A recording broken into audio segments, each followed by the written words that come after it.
Kun dhandhama oduu sagalee Ameerikaa sagantaa afaan Oromootiin.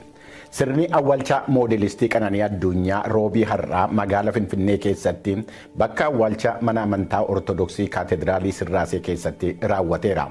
Waa'ee du'asee ilaalchisee roobii har'aa ibsa kan kenne poolisii magaalaa Finfinnee Qananiin bakka mana jireenya ishee gaamoo shanaffaarraa kuftee lubbuun ishee akka darbe ibse.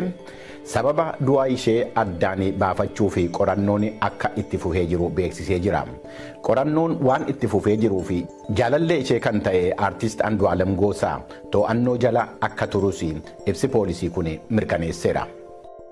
Bulchiisonni magaalaawwan naannoo bulchiinsa Tigraay keessa jiran hedduun garee dura taa'aa adda bilisummaa uummata Tigraay Dr. Dabratsiyoon Gabre Mikaa'eliin dursamuu fi humnoottan waraanaa naannicha keessa jiranuun qabamaa jiraachuun isaa ibsamee jira. Pireezidaantiin bulchiinsa yeroo naannoo Tigraay obbo Geetaachoo Raddaa rakkina naannicha keessatti mul'achaa jiru tasgabbeessuudhaaf mootummaan federaalaa akka naannicha keessa seenus gaafataniiru.